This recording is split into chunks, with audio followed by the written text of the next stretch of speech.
నమస్తే కడప వార్త. కర్నూలు బస్సు సంఘటనలో 20 మంది ప్రయాణికుల మృతికి కారణమని భావిస్తున్న మృతుడు శివశంకర్ పై కర్నూలు పోలీసులు కేసు నమోదు చేశారు. చనిపోయిన వ్యక్తిపై కేసు నమోదు చేయడం అన్నది ఇదే మొదటిసారి కావచ్చేమో. వివరాల్లోకి వెళ్తే కర్నూలు శివారులో జరిగిన బస్సు ప్రమాదానికి కారణమైన ద్విచక్ర వాహనాన్ని నడుపుతున్న శివశంకర్ పై ఉలిందకొండ పోలీస్ స్టేషన్ లో కేసు నమోదైంది. మృతుడి స్నేహితుడు తుగ్గలి మండలం రాంపల్లికి చెందిన ఎరిస్వామి ఫిర్యాదు మేరకు ఈ కేసు నమోదు చేశారు. ఫిర్యాదులోని వివరాల మేరకు ఎరిస్వామికి శివశంకర్ తో 3 ఏళ్లుగా పరిచయమైంది. ఈ నెల 28న ఎరిస్వామి హైదరాబాద్ నుంచి పెద్ద టేకూరు వెళ్లి శివశంకర్ ను కలిశాడు. అక్కడే మద్యం దుకాణంలో 5 క్వార్టర్ బాటిల్ కొని పక్కనే ఖాళీ ప్రదేశంలో తాగారు.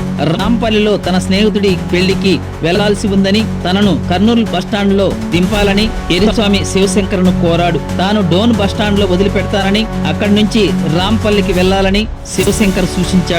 బైక్ కు హెడ్ లైట్లు లేవని వదిలే అని ఎరిస్వామి వారించగా తాను ఇండికేటర్ వాడి నడుపుతానని శివశంకర్ ఒత్తిడి చేశాడు. ఇద్దరు కలిసి పెద్ద టేకూరు నుంచి బైక్ పై డోనుకు బయలుదేరారు. అక్కడే ఓ బంకులో పెట్రోల్ పోయించుకున్నారు. శివశంకర్ బైక్ నడపగా ఎరిస్వామి వెనక కూర్చున్నాడు. తెల్లవారుజామున 2:30 సమయంలో డివైడర్ ని శివశంకర్ ఢీకొని అక్కడే మృతి చెందడం జరిగింది. ఎరిస్వామి గడ్డిలో పడడంతో స్వల్పంగా గాయాలయ్యాయి. ఎరిస్వామి తేరుకొని స్నేహితుడి మృతదేహాన్ని రోడ్డు అంచు వరకు లాగాడు. బైక్ ను కూడా తీద్దామనుకునే లోపే ట్రావెల్స్ బస్సు వచ్చి ఢీకొట్టి కొద్ది దూరం ఈడ్చుకెళ్లి ఆగిపోయింది. ఈ బస్సులో నుంచి మంటలు రావడంతో ప్రయాణికులు ఆర్తనాదాలు విన్న ఎరిస్వామి భయపడి సొంతూరుకు పారిపోయాడు.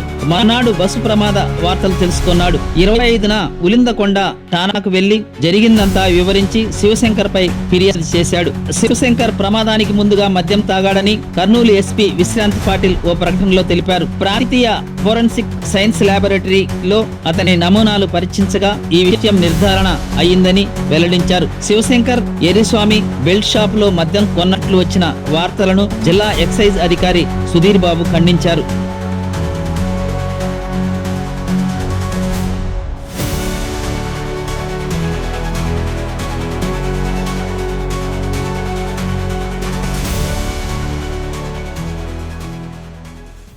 ప్రతి ఒక్కరూ తప్పనిసరిగా యూట్యూబ్లోకి వెళ్ళి కడప వార్తను లైక్ చేయండి, సబ్స్క్రైబ్ చేయండి.